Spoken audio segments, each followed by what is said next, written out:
I'm Vinnie Politan. The subject of my investigation, the tragic murders of Keith, Jennifer, Sophia, and Jesse Caneiro, a wonderful family from New Jersey.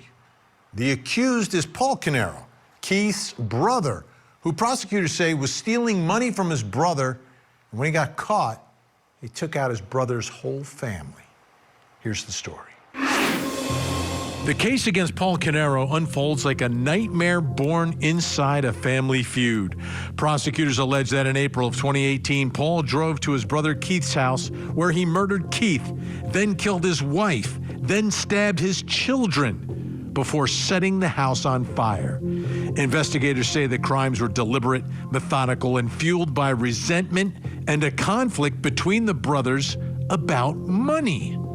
Authorities allege Paul used firearms, accelerants, and careful timing to carry out the attacks, then attempted to destroy all the evidence by igniting the home. The fire initially masked the murders, but autopsies revealed that Jennifer and the children were killed before the flames were spread. Paul was arrested within days, and now prosecutors have laid out a chilling narrative of jealousy, rage, and betrayal, one that transformed a family dispute into one of New Jersey's most horrifying alleged crimes.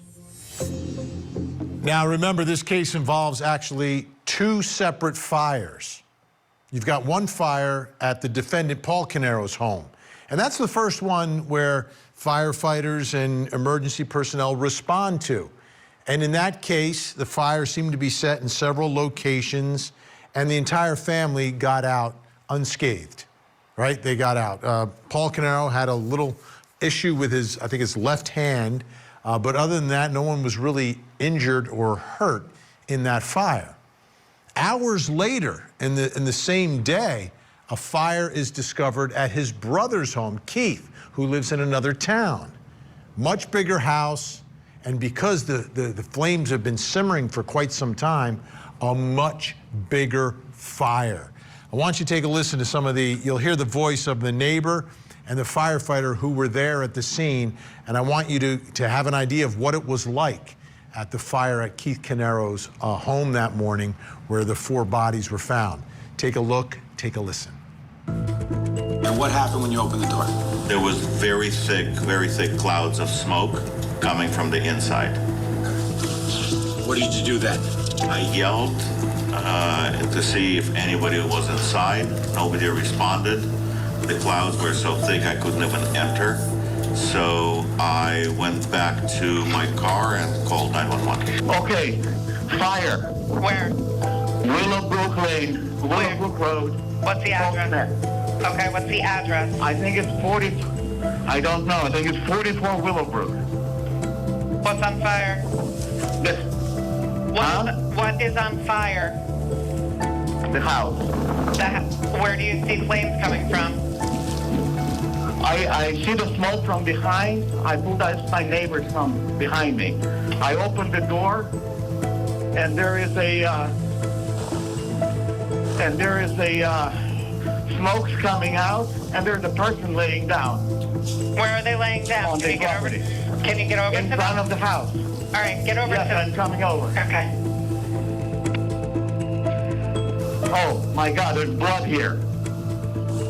It's a corpse. It's what? It's dead. What's dead? Somebody is dead here. Okay, sir, you need to get to a safe area. Hold on a second. Where did you enter, you and your crew, where did you enter on that date? From the door here on the Alpha side. You gotta speak up, sir. From the front door on the Alpha side. And just put a little box around where you entered. As soon as we got through the door, there was zero visibility, blackout conditions because of the smoke. So we were essentially operating by touch. Where did you go? As soon as we went in, began the left-hand search, we were met with the set of stairs. We climbed those stairs, and shortly after reaching the landing of the stairs, we came in contact with the victim. How did you come in contact with the victim? I mean, as far as visibility goes. I felt her. Were you with anyone else at that point in time, like right in front of you? Yes, there were two firefighters that had made their way up past me, out to the second floor. And there were another 3 behind me. After it was determined that it was in fact the victim, I turned to the firefighter that was just below me on the stairs, and I told him that we're going to be taking them out. I grabbed the legs, and he grabbed her arms, and we carried her out. Where did you take her? Just by the garage doors. Were there any signs of life at that point? I wasn't able to determine, but it didn't. Once we were outside of the smoke, and I was able to see, it did not appear to me. Just to be clear, was it an adult female or a young female? A young female. He's a professional firefighter, right? And for him, you can feel the emotion that he felt, reliving it so many years later on the witness stand. This was a brutal scene, but an intense fire at the home of Keith Caneiro. And that brings us to the first question in our investigation.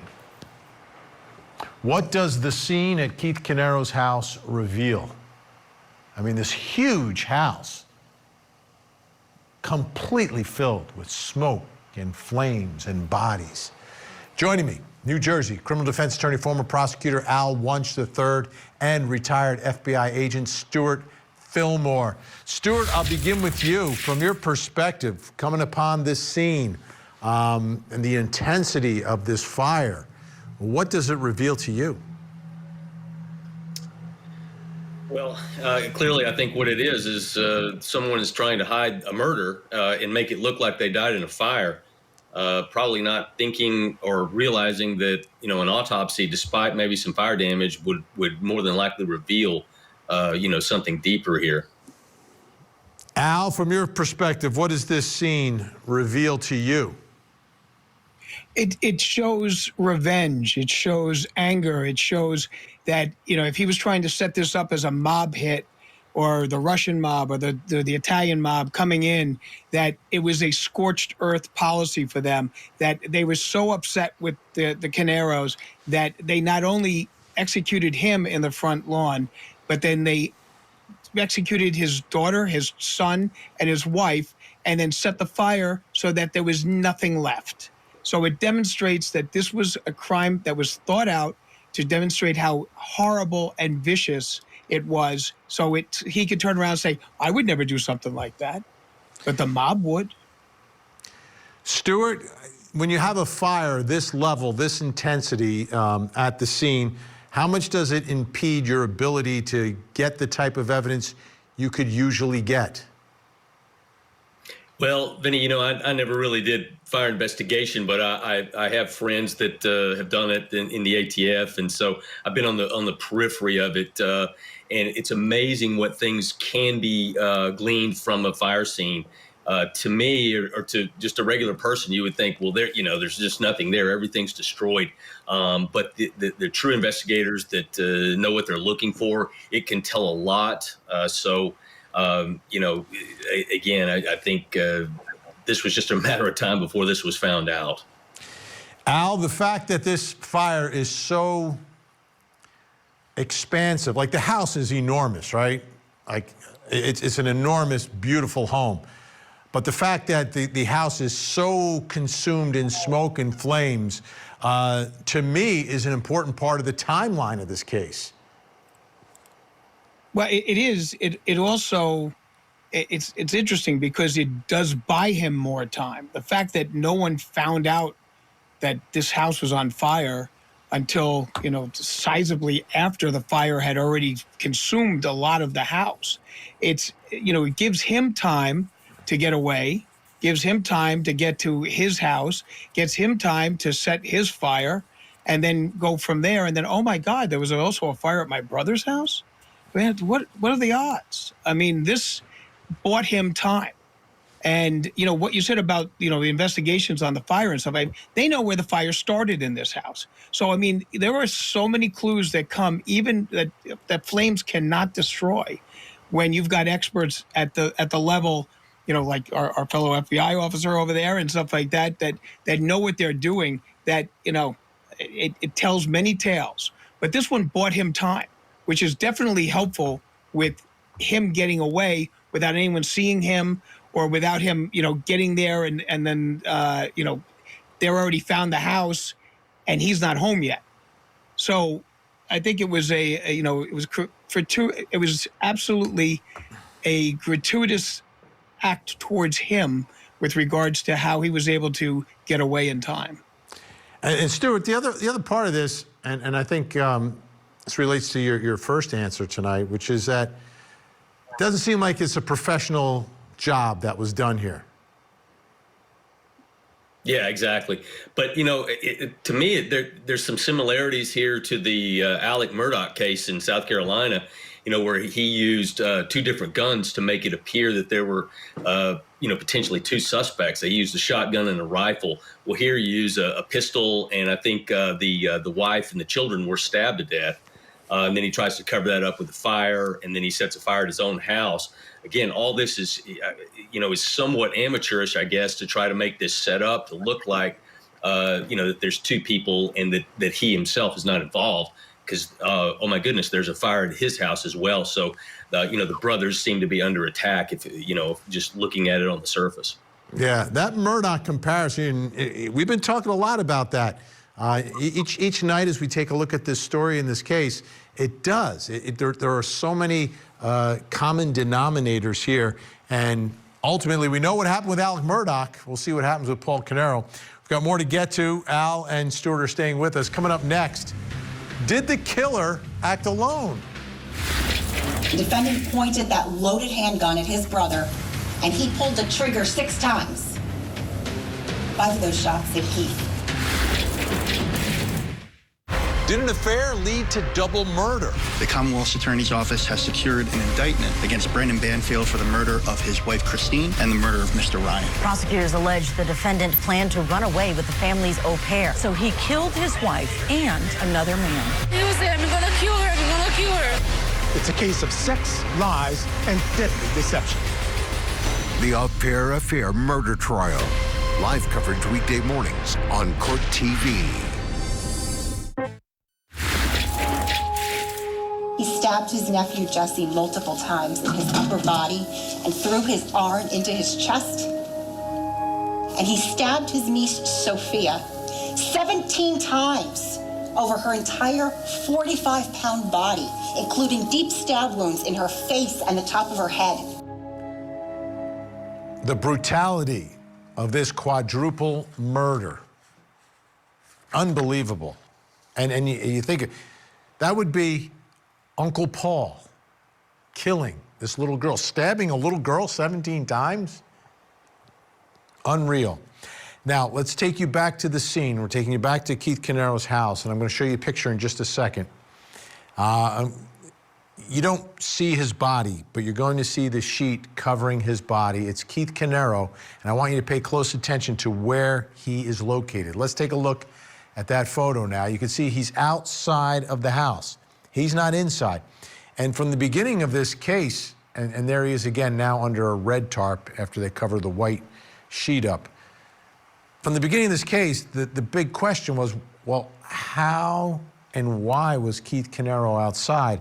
And that question has been answered to a certain extent, that the power was out, the generator's not working in this mansion, so he's going out to try to figure out what is going on with the power. And that's why you would go out at that time of the day. And he is found outside, shot. Now we're going to take a listen again to the neighbor and a detective describe where the other victims' bodies were found. Again, this is his wife and his 2 young children. I was actually getting into the vehicle, and I have a truck, so I was getting up on the step, and as I turned, I saw a body in front of the house, in the bushes. Did somebody provide something to cover up the body?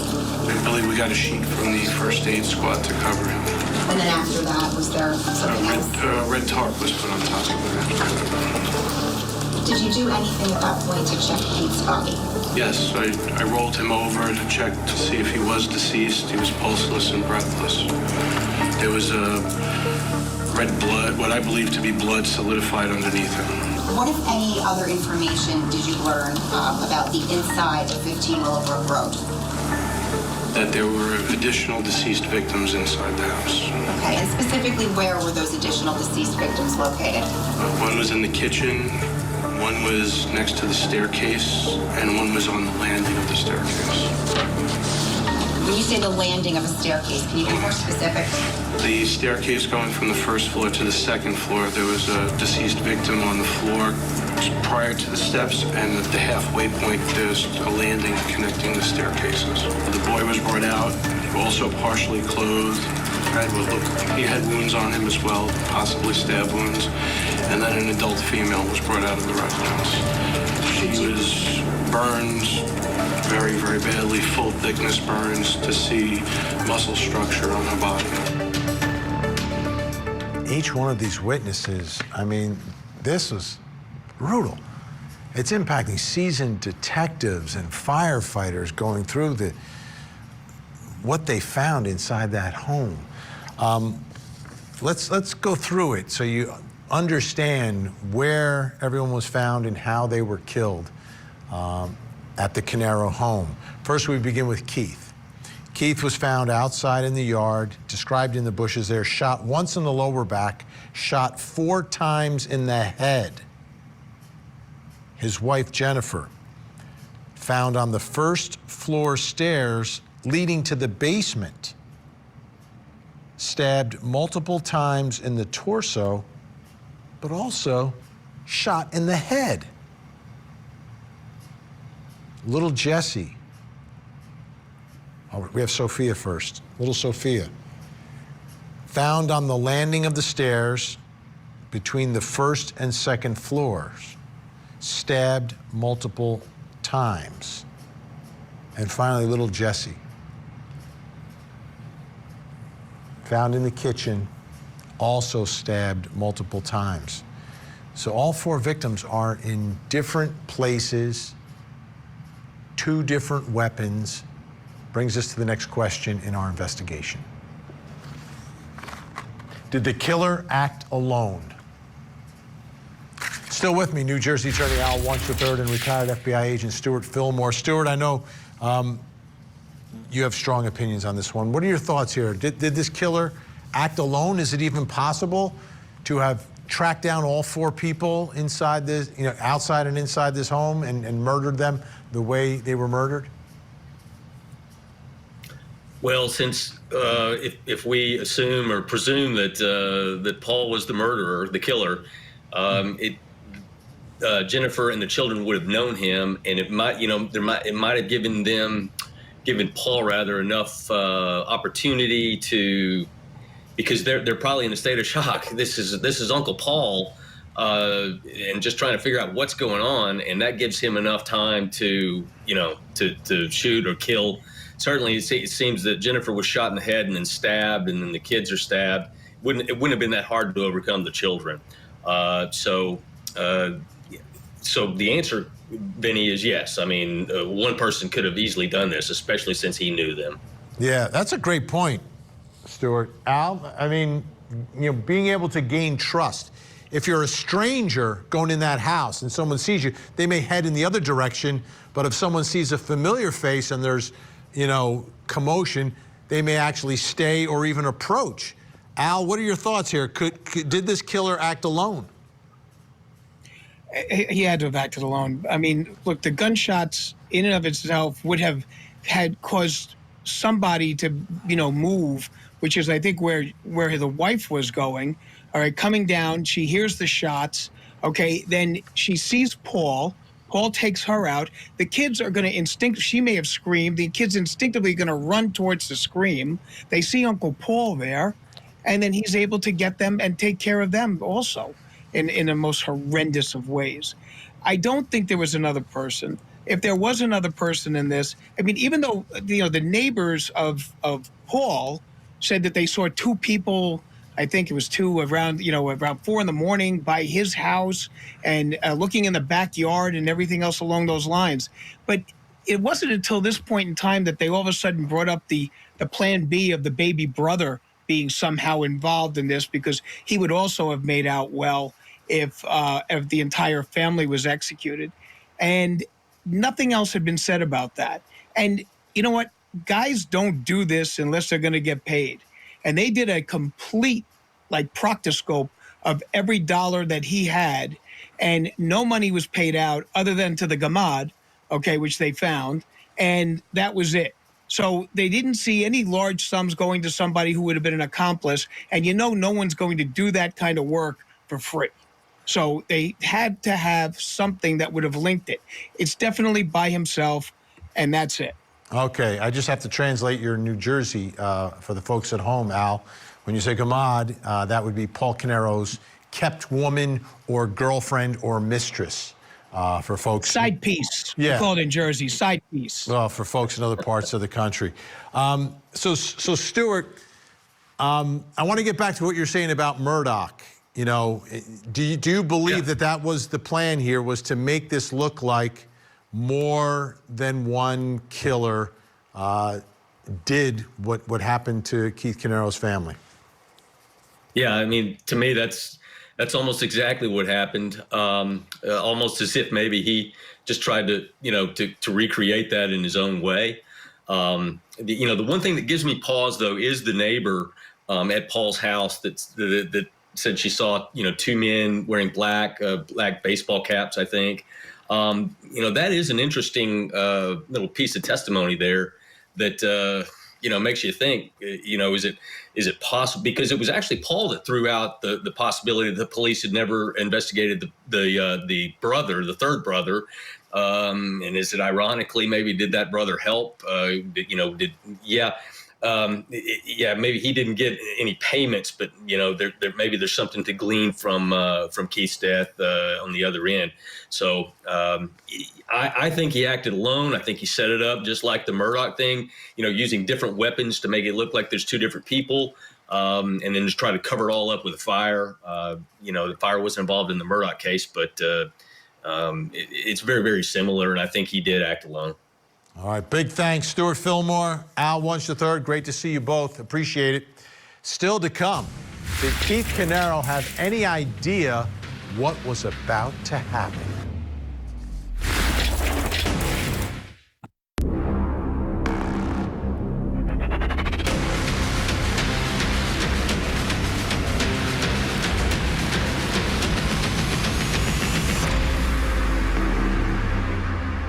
I'm Vinnie Politan. We continue our investigation of the murders of Keith Caneiro, his wife, and his children, executed inside their sprawling New Jersey mansion, which was also set on fire.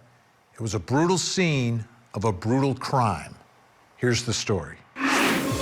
What began as a strained sibling relationship ended in catastrophic violence, prosecutors allege.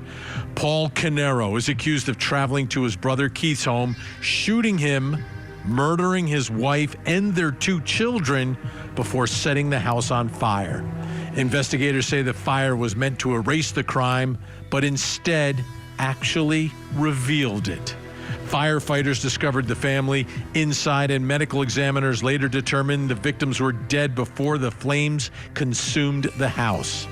Authorities point to a long history of tension and financial disputes and allegations of theft. Prosecutors allege Caneiro acted alone, carefully planning the attacks in advance. The case shocked the Colts Neck community and stunned the nation, raising disturbing questions about how money issues inside of a family can allegedly escalate into unthinkable violence. I want to take a moment here to kind of go through what was happening between these two brothers, Keith Caneiro and Paul Caneiro, and it's all really connected to this business that they had, or businesses that they had. They weren't just brothers, they were business partners to a certain extent, not necessarily even partners, but partners nonetheless. Let's take a listen first to the prosecutor here, talking about what happened in one situation where Paul Caneiro was taking money and Keith Caneiro found out. Take a listen. In about January of 2017, the evidence will show that the defendant began taking money from that trust bank account, that TD bank account, sometimes to the detriment of paying the premiums. Sometimes you'll see he paid the premiums, sometimes he didn't. Now in April of 2018, Keith pulled him out on it. When confronted, the defendant told Keith that he accidentally transferred money to the wrong payee, that he went and paid a school loan. $25,054 to be precise, but he accidentally transferred that money. He apologized, he said he would make restitution, and he said that he had his, quote, head up his ass, his words. You see, Square One, the more profitable business that Keith owned 90% of, that had only one major client left. And that it received about 90% of its revenue from that client. That client's contract was set to expire and would likely not renew. Now, Keith had planned for this. He had foreseen this coming for some time, and Keith had a plan for his and his family's future financial well-being. And he communicated this plan to the defendant. Keith's plan involved, if Square One were to dissolve, his plan involved selling EcoStar, the business that they owned 50-50, and using his half of the proceeds from that sale, along with potentially borrowing money from his life insurance trust and or 401k to pay down his mortgage. He wanted to get a job in the marketplace and be done with the defendant, at least in terms of their financial relationship. Okay, so you can see this financial relationship was in a moment of change. This big business that they had that was so successful seemed like it was winding down. Keith had a future, Paul didn't necessarily have one. Now, again, Keith is in charge of Paul's trust account, which was like a life insurance, but a whole life insurance. So it was an important financial vehicle for Keith Caneiro's family, and Paul was the trustee. Well, the day before the murders, there's a phone call from Keith to Paul trying to figure out what's going on because the premiums aren't being paid according to the insurance company. And that's a big deal. We're talking about big payments for a big policy. The surveillance camera is on in Keith Caneiro's house, so you hear his end of this conversation with his brother. Take a listen. Paul, I'm telling you, I need it. I need it. I need it. Give me the login, Paul. Give me the login, Paul. Paul, just give me the login so I can see where the money went. Then get on your computer and tell me where the money went. Paul, somebody else could read it to you there. I need to know where that money went.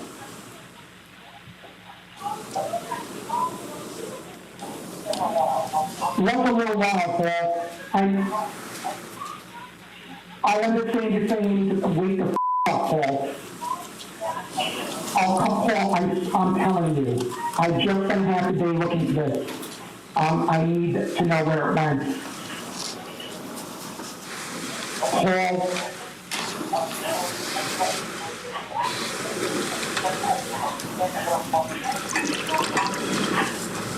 Paul.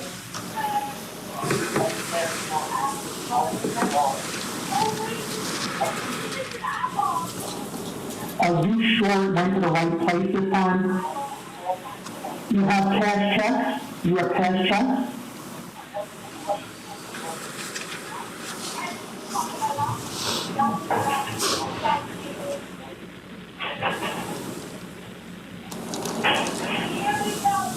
Paul.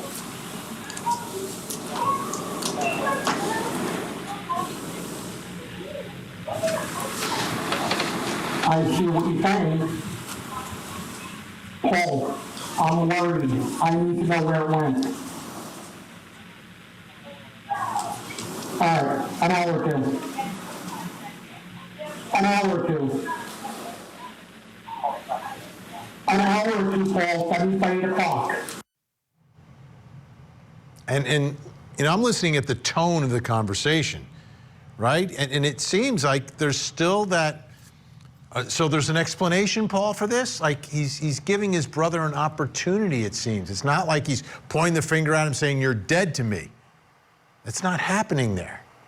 There still seems to me, it sounds still like brothers speaking to each other, despite the fact that there's a lot of money that is missing. Now, the final piece of testimony I want you to hear right now is testimony about the final text messages that Keith sends to Paul. It's in those early morning hours when the power goes out in his house, middle of the night. Yet Keith is still texting his older brother, Paul. Take a listen.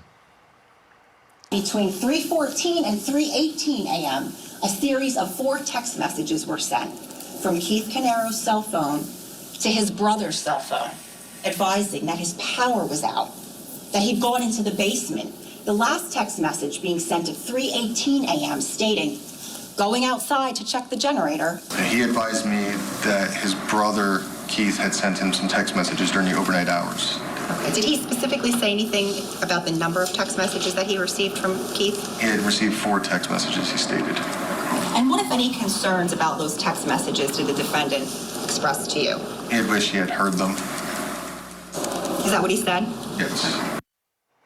What's interesting to me, again, is Keith Caneiro. Like something goes wrong, he texts his brother. You know, lives about 20 minutes away in another town, but saying, listen, the power's out of my house. And who's the person that he texts me? It's his brother. Despite the fact that they have these issues about the money, still reaching out to his brother, Paul. Which brings me to the next question in our investigation. Did Keith Caneiro have any idea what was about to happen? I mean, he literally, his last text message is, I'm going outside to go check on the generator. Joining me, former prosecutor, New Jersey criminal defense attorney David Gelman, and criminal defense attorney, former prosecutor Marie Pereira. Great to have you both here. All right, Marie, what do you think? Did Keith Caneiro have any idea what was about to happen? You know, I got chills listening to his voice, knowing that he would soon be the victim. Vinny, he didn't have a clue. There was still trust connected to that text. My power went out. Let me call my brother. In spite of the missing money, he did not see it coming. That is so terrible. Yeah, David Gelman, to me, there's still, this relationship is not broken. This is like what brothers do, right? There's something happening in your world, in your life. You reach out to your brother, especially if you guys live, you know, only 20 minutes away. What are you taking away from these communications and the mindset of Keith Caneiro moments before he's murdered? Vinny, blood's thicker than water, right? That's exactly how I think Keith was thinking about it at this particular time. Look, you have the money situation, and he thought that was going to be dealt with one way or another. But you know what? He trusted his brother, his older brother, his blood, and he could have never thought in a million years that his older brother would do this to him and his family. So unless he was a mind reader, there is no way he would have known about this. And this is exactly what his text messages showed, that he trusted his older brother. You know, Marie, and I think about that, and then, you know, this was just money. It was just like, it's a lot of money, but it's just money at the end of the day. I don't understand, if he committed these crimes, how Paul Caneiro's mindset could be so different than his brother's. His brother's the one who's getting ripped off, and yet he's the one who seems to be level-headed in all of this. Because I think the brother might have been a little more pragmatic and had a plan B for when the business they were in was winding down, and he had a way to pay off his mortgage. He had a plan to get another job. He had a plan. Maybe this guy, I'll call him the loser brother, had no plan. And his plan involved to continue to steal from the fund and misappropriate the funds. And once he saw that the jig was about to be up, he panicked. He knew he had taken the money. He knew that he had no explanation for where the money went. It wasn't used appropriately. And maybe his brother would even report him to the police. But again, he probably was hating on his brother because the brother was the more level-minded one with more success in line for him. And he just didn't have a future. Yeah, I think there's a little stroke of jealousy in there as well. All right, our guests are staying with us. Coming up next, can Paul Caneiro's defense refute the evidence? He did not commit these crimes. He did not hurt anyone. He did not harm anyone. Tragic murder of Keith Caneiro and his entire family. This one is the most brutal case that I've seen in my experience here. The Mansion Murders Trial. Live coverage weekday mornings, 8/7 Central on Court TV. Did a secret affair with the family's au pair lead to a double murder? What you need to know before we take you inside the trial that has everybody talking. Opening statements with Julie Grant. Mornings at 8/7 Central on Court TV. Corey Caneiro was on the outside of that. They never investigated Corey. They never looked into Corey. They never did a single thing to investigate Corey. Not a single thing. Okay, what exactly did they do relative to Corey Caneiro, the third Caneiro brother? So, detectives on the stand being cross-examined, and the subject matter is Corey Caneiro. Now, the defense in their opening statement said, what about Corey? He's never investigated. They never did anything. Here's what the detective had to say about that. You spoke with Corey Caneiro on more than one occasion as far as this investigation, right? Yes. One time you spoke with Corey Caneiro, you were in Pennsylvania. Yes. That was because Corey had a medical condition that prevented him from driving at night? That was what was told to Detective Petrozello, I guess. After speaking with Corey in Pennsylvania, you then, several days later, take a formal statement from him? The next day. The next day, I'm sorry. Take a formal statement. Yes. At the conclusion of that statement, do you continue to investigate this case in terms of obtaining any further documents for Corey Caneiro? I don't recall if we asked him for any additional documents. Okay. Did you subpoena any documents pertaining to Corey Caneiro? I did not. Okay, did not subpoena any documents, but is there, what's going on here with the investigation of Corey Caneiro? They spoke to him at least, right? All right. This brings us to the final question in our investigation this hour. Can Paul Caneiro's defense refute the evidence in this case? And it seems each day we're getting more and more evidence from prosecutors. Still with me, two attorneys, David Gelman and Marie Pereira. All right, David, what are your thoughts here? Can the defense refute this evidence that prosecutors are putting forth? Vinny, it's going to be really, really difficult to do so. I get what they're trying to do. They're just trying to throw something on the wall and hope it sticks. But, you know, to get the other brother who has literally no connection to the business, no connection to the money, nothing, they're going after him. That's pretty bad, if you think about it. You know, why didn't they just go after a neighbor or something like that? You know, you can just name Joe Schmo off the street. Their evidence that they have that they're trying to refute it's very difficult, and I think they're having a very difficult time doing so. And when the jury keeps hearing about these things and they've seen the pictures and they hear the testimony regarding the gruesome nature of these murders, frankly, I think it's going to tick them off if you want to know the truth. And I think they're going to really be crushing Keith Caneiro when it comes to the verdict if it keeps going this way. And Marie, the other thing is, right, there's two fires that are set. One destroys a home. one, he has damage to the house. There is some damage. But the big difference is no one is shot or stabbed at Paul Caneiro's house.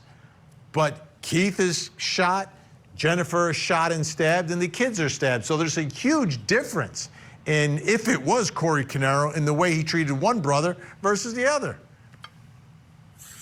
Good luck with Paul trying to go with TPC, third-party culprit. That's not going to work, and he can try blame shifting. That's not going to work either because he's the one who had the most motive. Did the victim have any issues concerning financial embezzlement of company funds with the other brother? Did the other brother maybe have an alibi?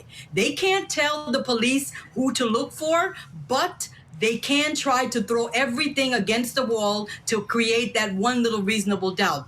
And I saw David earlier on a show, and he says, it only takes one, David, right? Just one to create that doubt, and you never know. It could happen.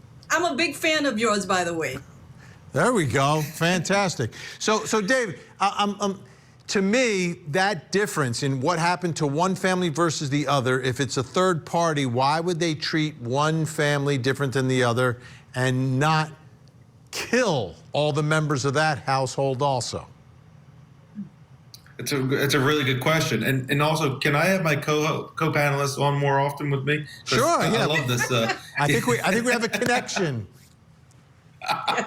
Yeah, but Vinnie, I agree. I don't know how you're going to overcome the aspect of you have one house that was allegedly burnt down or tried to get burnt down, but there's no victims in there, and then you have the other house where Paul Caneiro, Keith Caneiro, where everybody was brutally murdered, and you have the fire. You just can't mix them up. It's just not going to happen. And again, the defense attorneys, they're doing everything they possibly can to represent their client and defend their client. But at the end of the day, the evidence is just not there. You just don't have it.